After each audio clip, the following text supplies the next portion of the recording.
Warning! The following program is not for the faint of heart or the easily triggered. We deal in hard truths, sharp edges, and unapologetic opinions. If you came here for safe spaces, participation trophies, or CNN bedtime stories, this ain't it. You've been warned. Tonight, America stares straight into the chaos of the week. A conservative giant, Charlie Kirk, gunned down on a college campus.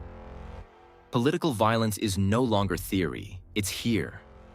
A young refugee, stabbed to death on a bus in Charlotte. Crime that makes every parent, every commuter, every decent human stop and ask, what's happening to our streets? And while the people bleed, Washington flexes. Federal forces deployed across U.S. cities. Is it safety? Or is it theater dressed in fatigues? Buckle up. This is Friday's edition of Data and Dissonance, and we're not pulling punches. Let's bring in the crew, because if there's one thing we don't do, it's face madness alone. The MAGA flamethrower himself still polishing his Trump 2028 bumper stickers, ready to call it like he sees it. The independent who plays referee when we get too spicy, but never hesitates to drop a red pill in the middle of the table. Our resident conspiracy theorist, who's probably got a corkboard full of red string connecting Kirk's killer to Big Pharma, the Fed, and a UFO over Roswell. And rounding us out, the progressive voice, the Green Party heart, here to make sure we don't forget the system's failures, and to remind Brian that recycling still matters. And me? I'm Artie, your host, your fellow Gen X traveler, steering this ship into uncharted waters with a little grit, a little sarcasm, and maybe too much coffee. Let's dive in. Tonight's show is brought to you by the Caleb Rourke Thriller series. If you're tired of watered-down beach reads and want stories that cut close to the bone, government conspiracies, rogue AI, backroom deals, and a soldier caught in the middle, grab the Covenant Protocol and the Prophet Directive right now on Amazon. And get ready, because Book 3, Black Echo Rising, lands this December. Read what the establishment hopes you'll ignore. Speak truth, stir thought. And while you're fueling your brain, fuel your mornings with our Data and Dissonance coffee line. 3 roasts, High Lakes Light Roast, Rock Creek Medium, and Bitterroot Dark French. Roasted in the USA, brewed for Gen X grit. If you like your coffee bold, bitter, or somewhere in between, we've got you. Pair it with our mugs, trucker hats, hoodies, and bumper stickers. Shop it all at dataanddissonance.printify.me and help us keep this show independent. Charlie Kirk, a conservative giant, gone. Shot from a rooftop during one of his trademark campus debates in Utah. 22-year-old Tyler Robinson is in custody, and the country is left asking, was this just madness or the new normal in a divided America? Let's go 3 rounds with the crew. Brian, you've been on the MAGA front lines. Was this just one nutcase or the next step in political violence? This was escalation, Artie. You don't haul a rifle to a rooftop and assassinate Charlie Kirk without years of cultural fuel. The media painted him as evil. Professors called him a threat. Social media made him a punchline. That constant drumbeat dehumanized him, and Robinson just acted on it. This wasn't random. This was political terrorism, and conservatives need to call it what it is. So Brian says this wasn't insanity. It was inevitability. Daniel, I see that look. You don't buy the lone wolf story, do you? Not for a second. This was a planned, high-profile event, and yet some 22-year-old gets rooftop access with a rifle? Either campus security is criminally negligent, or someone looked the other way. Lone wolf? No. Patsy? Maybe. If we dig, I guarantee we'll find ties, handlers, or at least whispers in the background. The question is never just who pulled the trigger, it's who wanted the shot fired. All right, Brian blames the culture. Daniel blames the system. Rachel, you're usually the voice of reason. Which way do you lean? I lean toward reality. Robinson chose violence. That's on him. But yes, the environment is toxic. outrage is profitable, division is currency. That climate doesn't absolve Robinson, but it does explain how political violence becomes thinkable. Still, we can't forget personal accountability. If we say the system made him do it, then every future killer gets the same excuse. Fair enough. Don't give the devil an alibi. Skylar, close out round 1. How does this land with you? Charlie Kirk said a lot of things I disagreed with, but he should have been challenged with debate, not bullets. Violence doesn't defend democracy, it destroys it. At the same time, we need to understand why young people like Robinson are cracking. Debt, disillusionment, untreated mental health. That doesn't excuse it, but it explains how desperation becomes deadly. If we don't address those roots, we'll see more tragedies. So Brian sees terrorism, Daniel sees a setup, Rachel sees accountability, and Skylar sees systemic failure. That's a full deck of answers. Let's deal another hand. Brian, start us off. Do you pin this solely on Robinson, or does media and politics share the blame? Robinson's guilty, but the media's fingerprints are all over this. They painted Kirk as a villain for years. You don't think that constant demonization seeps into a young mind? This is what happens when you make conservatives the boogeyman. Eventually, someone decides to hunt the boogeyman. Brian basically just indicted CNN as an accomplice. Daniel, do you co-sign that, or do you think the rot runs deeper? Much deeper. The feds track every political radical online. You think Robinson wasn't on their radar. Either they let it happen, or they nudged it along. Chaos serves their agenda. Robinson pulled the trigger, but don't pretend the system didn't hand him the rifle. So, Brian's blaming Don Lemon, Daniel's blaming the FBI. Rachel, bring us back to earth before I start blaming Sesame Street. Responsibility begins and ends with Robinson. He made a choice. But yes, culture profits from outrage. And when you profit from hate long enough, someone buys in. That doesn't absolve him. It just means our media and politics need to take a hard look at the poison they're selling. So, accountability at the core. Culture as the accelerant. Skylar, last word on this round. Where do you point the finger? Robinson carries full responsibility legally, but if we stop there, we miss the lesson. Responsibility is layered. Robinson acted, but the system fed his anger. Media thrives on outrage, politics rewards division, and young people get crushed in between. That doesn't excuse him. It means the problem is bigger than one man. So Skylar spreads the blame like butter. Robinson baked the bread, but society buttered it. No matter how you slice it, this loaf is rotten. Brian, looking ahead, what's next? More rallies, more guards, or more chaos? What's next is resolve. Conservatives will rally bigger, louder, and yes, with more security. Free speech is under fire, and if that means guarding the mic stand with armed security, then so be it. Kirk's death won't silence us. It'll galvanize us. You don't kill a movement with a bullet. So Brian's putting Kevlar on the Constitution? Daniel, what's your nightmare scenario here?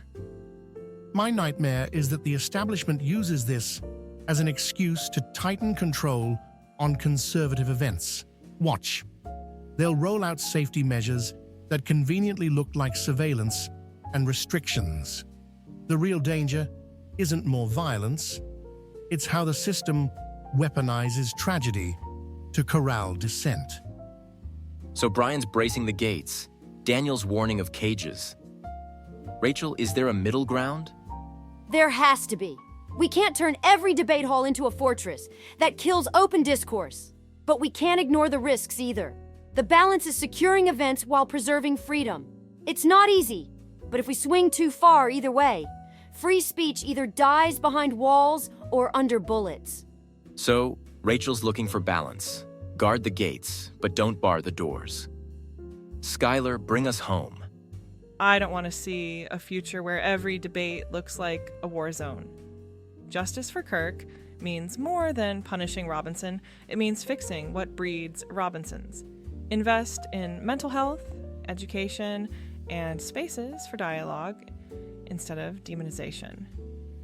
If we only answer with more walls and weapons, will never break the cycle.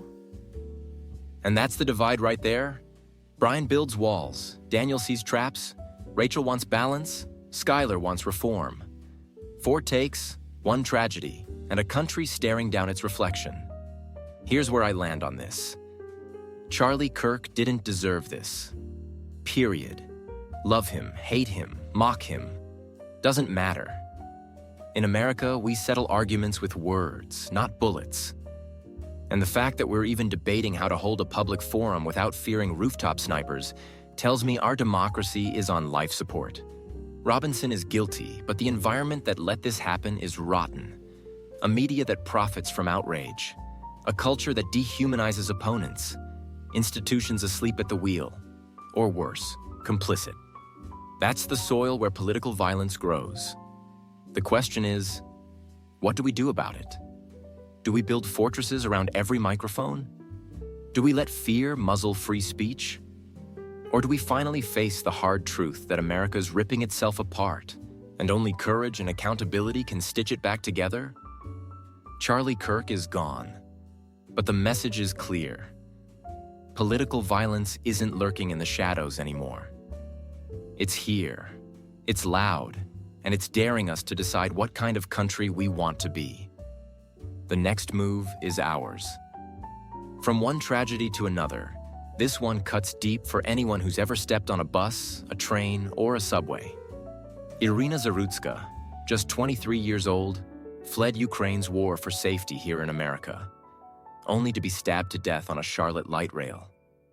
The suspect, DeCarlos Brown Jr., has a rap sheet longer than my grocery list, and yet he was walking free. Now he's facing both state murder charges and a federal charge that could bring the death penalty. So here's the big question. What does this say about public safety, our justice system, and whether America still protects the innocent? Let's go 3 rounds. Brian, you ride the buses, you've seen the streets. What does this case say about safety in America right now? It says we've lost control, Artie. You had a young woman who came here to escape war, thinking America was safe, and she gets butchered on a bus by a guy who should have been behind bars years ago. This isn't bad luck. It's the result of soft-on-crime policies that put criminals back on the street instead of keeping citizens safe. Democrats say they're for the people, but the people are bleeding on buses and subways while repeat offenders roam free. It's disgraceful. So Brian's basically saying the streets are a war zone, and the politicians are handing out hall passes to the thugs. Daniel, you're shaking your head. What's your angle? My angle? This is systemic rot. Brown had a history, but the system kept recycling him. Arrest, release, arrest, release. Why? Because the justice machine makes money on the churn. Prisons, courts, probation. It's all a business. Keeping dangerous people half in, half out feeds the machine. And when it spits them back onto the streets, people like Iryna pay the price. The system doesn't fail accidentally. It fails because failure pays. So Brian blames policy, Daniel blames profit. Rachel, where do you take this? I see a failure of both. Yes, policies that favor leniency without accountability end up hurting the innocent. But Daniel's right too. We've built a justice system that's more about processing bodies than protecting lives. Public safety isn't just about locking people up, but it's definitely not about setting them free to kill again. This case screams that we've lost balance, and the victims are paying in blood. So Rachel's planting her flag right in the middle. Both sides failed, and the victim is the collateral damage. Skylar, bring us home on round 1. What does this crime say to you? It says America doesn't invest where it matters. Brown clearly had mental health issues, untreated, unmanaged. Instead of real treatment, we throw people into a broken system that spits them out angrier and more unstable. And while yes, public safety matters, if all we do is call for harsher sentences, we'll never fix the root causes. What happened to Iryna is heartbreaking, but if we don't start treating mental illness seriously, this cycle won't stop. So Skylar says the failure wasn't just in the jail. It was in the doctor's office that never existed. 4 takes, one ugly truth. America's streets aren't safe. Brian, let's put the hammer down. Who do you blame? Brown himself?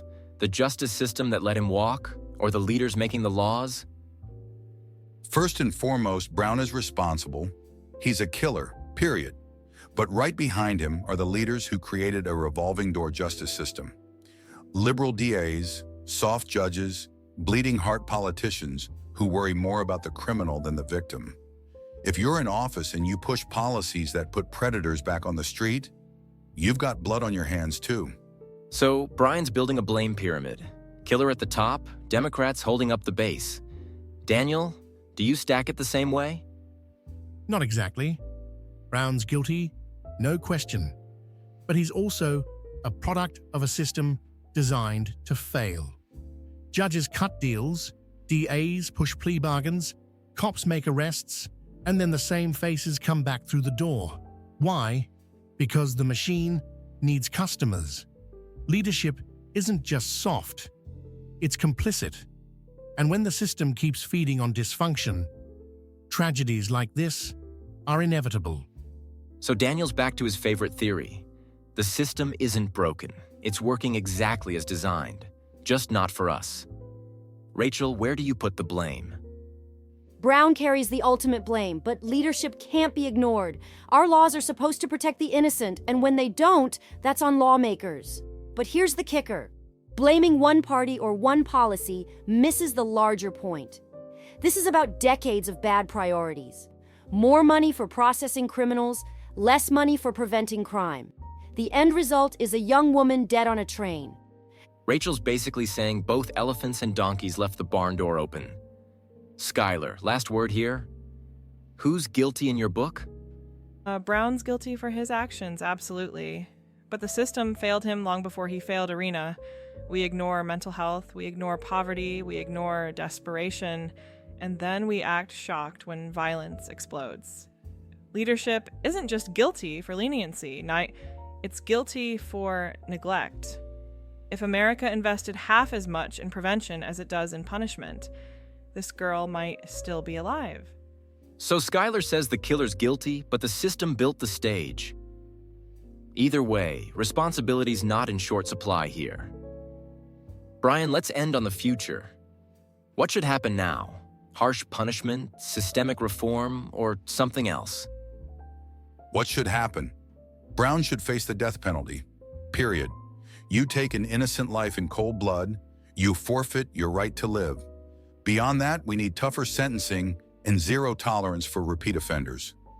No more revolving doors, no more second chances for predators. Justice has to mean something again. So Brian's got the needle ready. Daniel, you buying that as justice, or do you see another layer? Brown deserves punishment, no doubt, but don't let the state use him as a scapegoat to avoid fixing the system. If we just fry the guy and walk away, nothing changes. Reform the machine that keeps spitting out predators. Otherwise, in 6 months, we'll be back here talking about the next victim. Justice isn't just punishment, it's prevention. So Brian wants to slam the door, Daniel wants to rewire the lock. Rachel, your turn. Where's the path forward? It has to be both.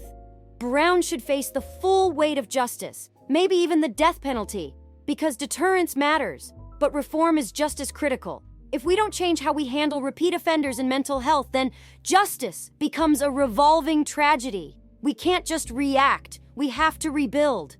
So Rachel's holding the scales in both hands. Skylar, last word of the round. What's next? What's next has to be prevention. Yes, punish Brown, but if all we do is punish after the fact, more people will die.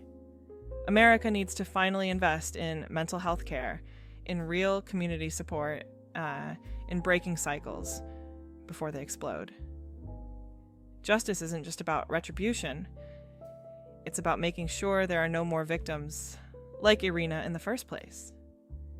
So Brian brings the hammer. Daniel wants the blueprint. Rachel's holding balance, and Skylar's waving the prevention flag. 4 answers, 1 haunting question. How do you stop the next Iryna before it happens? Here's where I land. Iryna's story is the American tragedy. A young woman fled bombs in Ukraine only to die by a blade on a Charlotte train. If that doesn't make you question the state of our streets, nothing will. Yes, Brown must pay. But if all we do is punish him and move on, then her death changes nothing. We've got a justice system that coddles criminals, ignores mental illness, and leaves the public exposed. Leaders wring their hands, the system churns its gears, and ordinary people keep getting hurt. The question isn't just what punishment fits this one crime. It's how many more families will bury their daughters before we admit the system is failing. Safety shouldn't be a privilege. It should be the baseline. If America can't protect a refugee who came here for peace, then what does it say about our promise to our own people? Iryna's name deserves more than a headline. It deserves to be the last wake-up call we need. But I fear it won't be. From campus rooftops to city streets, America is wrestling with violence, and the White House has answered with boots on the ground. Trump's administration has deployed federal forces and National Guard units into major cities, claiming it's about cracking down on crime and securing communities. But critics are screaming posse comitatus, overreach, and political theater dressed in fatigues. So the question is, are these deployments really about safety? Or is this all for show? Let's break it down. Brian, you're a law and order guy. Do you see this as genuine protection or just a Trumpian show of strength? I see it as leadership, Artie. Look, cities are drowning in crime, from smash and grabs to open-air drug markets. Local leaders either can't or won't do their jobs, so Trump did what presidents are supposed to do: protect the people. Federal deployments aren't theater, they're deterrence. When criminals see uniforms on every corner, they think twice. Safety isn't a headline, it's a duty. So Brian's basically saying Trump sent in the cavalry because the sheriffs went soft. Daniel, I see that smirk. I know you're not buying this at face value. Of course I'm not. This isn't just about safety. It's about optics. Deploying forces makes for great TV. Armored trucks rolling down city streets. Soldiers in tactical gear. It's power theater. And let's not kid ourselves. Once you normalize federal boots patrolling neighborhoods, you're one step closer to martial law. If safety was the goal, they'd be fixing policy. Instead, they're flexing muscle. Ask yourself, who benefits more from the visuals, the people or the politicians? So Brian sees a shield, Daniel sees a show. Rachel, where do you land? I think there's a little truth in both. Federal deployments can provide a short-term safety boost, yes. But long-term, you can't police a city into peace. You need trust, reform, and local leadership that works. Federal troops can't build that. In fact, sometimes they erode it. So while Trump might get headlines, cities need more than uniforms. They need solutions. Rachel splitting the difference as always. Short-term bandage, long-term wound still bleeding. Skylar, your turn. Is this safety or stagecraft? Stagecraft, plain and simple. Federal forces on city streets are intimidation, not protection. They don't fix crime, they just make communities, especially poor and minority ones, feel occupied. If the administration really cared about safety, it would invest in jobs, schools, and mental health. Troops with rifles aren't solutions, they're scare tactics. This isn't about safety, it's about control. So Brian's saluting, Daniel's warning, Rachel's balancing, and Skylar's protesting. No shortage of passion in this round. Brian, posse comitatus exists for a reason. Limits on federal troops at home. Are these deployments legal, or is Trump crossing a line? Legal and necessary. The president has the authority to step in when states fail their citizens. If mayors and governors won't do their jobs, then the commander-in-chief has to. Posse comitatus wasn't meant to tie our hands while cities burn. Trump's using federal power to restore order, not to occupy. That's not overreach, that's duty. So Brian says this isn't overreach. It's filling a vacuum. Daniel, you rolling your eyes hard enough I can hear it. What's your take? My take? The Constitution's being trampled with jackboots. Posse comitatus says no military policing the people. But when you slap a federal badge on soldiers, suddenly it's legal? Please, that's word games. This is executive overreach dressed up as public safety. If we let it slide now, don't be surprised when the next step is checkpoints on every corner. Once you give government the power, it doesn't hand it back. So Brian says it's duty. Daniel says it's dictatorship. Rachel, can the law handle this gray zone? Technically, there's legal wiggle room, especially when governors cooperate. But legality isn't the same as wisdom. Deploying forces may pass muster on paper, but it risks violating the spirit of posse comitatus and the trust between people and their government. The law might allow it, but that doesn't mean it's the right call. So Rachel's making the case for just because you can doesn't mean you should. Skylar, where do you come down? This is absolutely overreach. Using federal troops against your own citizens is authoritarian no matter how you dress it up. The Constitution is supposed to protect us from that kind of power grab. If Trump can roll forces into any city he wants, then local democracy is meaningless. This isn't safety, it's suppression. So Brian says lawful, Daniel says lawless, Rachel says legal but stupid, Skylar says authoritarian. If we were a courtroom, the jury would be hung. Brian, last round. What's next? Do these deployments actually fix crime or just crank up the volume on division? They fix crime. Period. Criminals fear consequences, and for too long, they haven't. Federal deployments remind them there's a line, and if you cross it, there's a boot waiting. Will it divide people? Sure, but safety has to come first. Division heals when people aren't bleeding on sidewalks anymore. So Brian says better a bruised ego than a bleeding city. Daniel, you're not nodding along. What's your nightmare here? My nightmare is that we get used to it. Today, it's federal forces in Chicago. Tomorrow, it's tanks in Denver. Once people accept troops in the streets, freedom's on life support. Crime won't vanish, but liberty might. That's the trade nobody wants to admit. So Brian's betting safety wins. Daniel says freedom loses. Rachel, can both be true? Sadly, yes. Deployments can lower crime in the short term, but raise division in the long term. People will feel safer for a moment, but resentful for a lifetime. The real fix has to be deeper. Community trust, smarter policing, leadership that doesn't wait for a crisis to act. Otherwise, we just trade one problem for another. So Rachel's warning the cure might cause its own disease. Skylar, bring us home. What's next in your book? What's next is more distrust.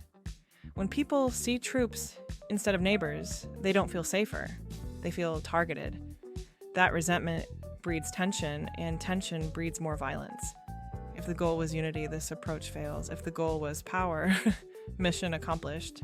But the people in those cities will pay the price in fear and division. And that's the split. Brian sees salvation. Daniel sees occupation. Rachel sees trade-offs. Skylar sees oppression. No easy answers, but plenty of consequences. Here's where I land. Federal forces in American cities might look like order, but it's an order built on borrowed time. Yes, it might scare off the looters and drug dealers for a week, but it also sends a message. Washington doesn't trust local leaders, and worse, it doesn't trust the people. Law and order folks will cheer, progressives will protest, and the middle will sigh in relief. Until the troops don't leave. Because here's the ugly truth. Once you normalize armored trucks on Main Street, the line between liberty and control starts to blur. Crime needs to be fought, no question. But crime isn't the only enemy here. Fear is. And if Americans start fearing their own government more than the criminals, then we've already lost the battle for freedom. Federal forces can't fix broken cities. Only leadership, trust, and accountability can. Until we find that, this tug of war between safety and liberty will keep ripping us apart. All right, you know what time it is. We've had 3 rounds of heavy hitters tonight, but Friday means one thing. It's time for Brian's MAGA fire. Brian, take the mic and light it up. Look, I'm done playing nice. Conservatives are under attack, not just politically, but physically. Charlie Kirk didn't just fall, he was hunted. And while he's being buried, the left is still running their mouths about how he deserved it, or how his words were dangerous. Dangerous? No. Truth is dangerous to tyrants. But here's the fire. This is our wake-up call. No more sitting quiet, no more apologizing, no more playing defense. If they want to demonize us, fine. Let them. But we're going to organize harder, vote stronger, and protect each other like family. Because if one of ours can be shot off a rooftop, then every one of us has a target on our back. MAGA means fight. MAGA means stand. And if you're not ready for that, then get out of the way, because the fire's already lit. All right, let's swing from fire to foil hats. Or maybe not foil, maybe titanium, because Daniel's conspiracy board usually cuts sharper than the headlines. Daniel, what strings are you connecting this week? Here's what nobody's talking about. Charlie Kirk, Iryna Zarutska, and federal troops. They're not isolated stories. They're pieces of the same board. You've got political assassinations, random acts of public terror, and then the government swooping in with solutions that just happen to expand their control. Coincidence? Please. The system thrives on chaos because chaos lets them tighten the leash. You scare the public with violence, then you roll in the troops, the laws, the surveillance, all for our safety. That's the formula. And if you think that's paranoia, just look at history. Every empire consolidates power by scaring its people. This isn't about crime or even politics. It's about control. Remember, every bullet and every blade in the headlines paves the way for a bigger boot on your neck. Now it's time for the voice of reason with a side of truth serum, Rachel's Red Pill Rant. Rachel, give us the dose. Here's my rant. America is addicted to outrage. Every tragedy gets hijacked by the loudest voices screaming for clicks. Charlie Kirk's death isn't just a loss. It's a story being spun for ratings. Iryna's murder isn't just horror. It's a headline shoved through partisan filters. And the federal troops in our cities? They're not just uniforms. They're photo ops for politicians. We keep letting the extremes dictate the narrative while regular Americans just want safety, sanity, and stability. The red pill is this. Outrage sells, but it doesn't solve. If we want this country to survive, we need less screaming and more solving. Because right now, we're not governing. We're doom scrolling. And finally, the newest tradition of our Friday lineup, Skylar's Progressive Spot. Skylar, the floor is yours. I want to talk about what all 3 of tonight's tragedies point to: broken systems. Charlie Kirk's assassination shows what happens when hate festers. Iryna's death shows what happens when mental health and public safety fail. Federal troops on city streets show what happens when leadership chooses force over solutions. None of these are accidents, they're consequences. And the progressive truth is this: we can't keep papering over cracks with punishment and militarization. We need to invest in prevention, in mental health, in education, in communities. We need to treat people before they break, not just lock them up after they do. If that sounds soft, think again. It's the only hard fix that actually lasts. You don't stop violence with more violence. You stop it with vision. Before we roll into our Patriot Minute, let me remind you, if you like what you hear tonight, support it. Check out our Data and Dissonance merch store. Coffee blends roasted in the USA, tumblers, hoodies, trucker hats, bumper stickers, all Gen X grit, all fueling this show. Hit dataanddissonance.printify.me and grab something that lets you speak truth and stir thought with style. Tonight's Patriot Minute is for those who came home wearing the uniform and kept fighting even after they took it off. Let me tell you about Warrior Rising.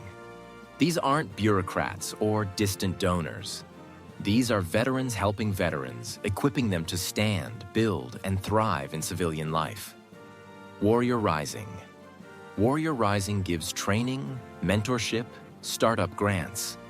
They teach former service members how to take the leadership, discipline, and grit that carried them through the military and build real business, not dependency. They translate battlefield experience into purpose and offer success, not just survival. Warrior Rising. So this minute is for Charlie Kirk, for Iryna Zarutska, for everyone hurt or lost this week. The strongest tribute isn't just in words. It's in lifting those who carry invisible scars, those who still fight back, forging new battles in boardrooms, workshops, and communities.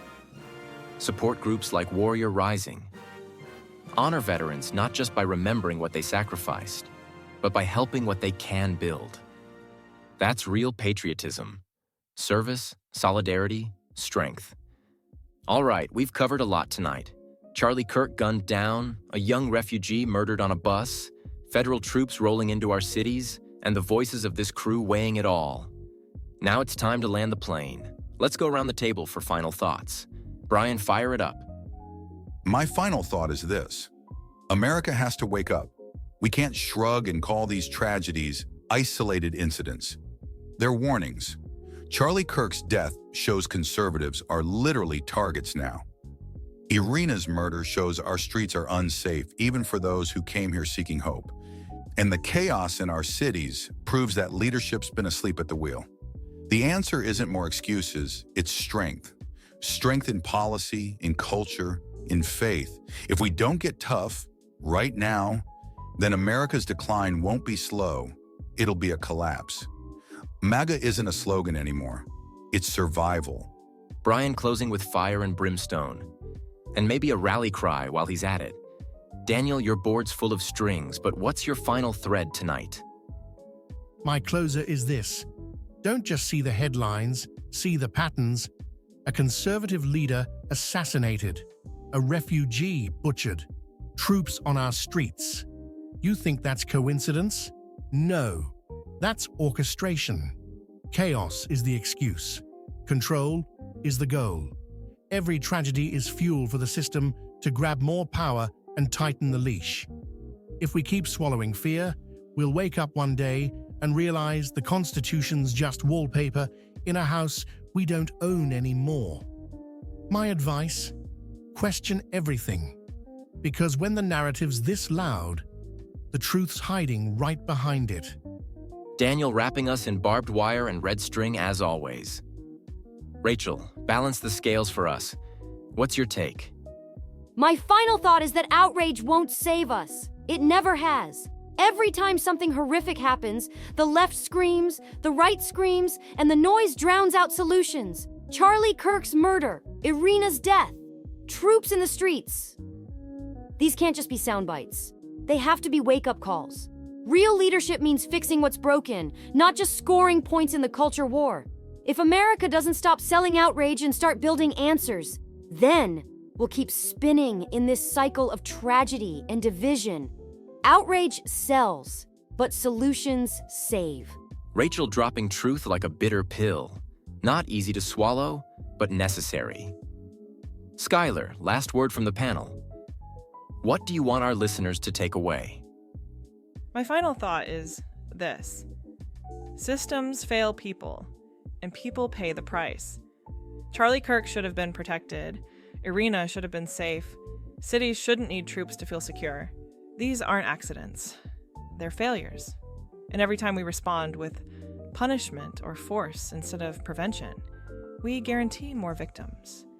The progressive answer isn't weakness. It's vision. Vision that says prevention matters more than retribution and healing matters more than headlines. If we don't start fixing the roots, then the branches will keep snapping and people will keep dying. Skylar wrapping it up with prevention over punishment. A softer tone, but a hard truth. That's the table. Now let me bring it home. Here's where I land. Tonight's show wasn't easy, and it wasn't meant to be. We talked about a conservative giant silenced by a bullet, a refugee silenced by a blade, and a country staring at soldiers in its own streets. That's not politics. That's a reckoning.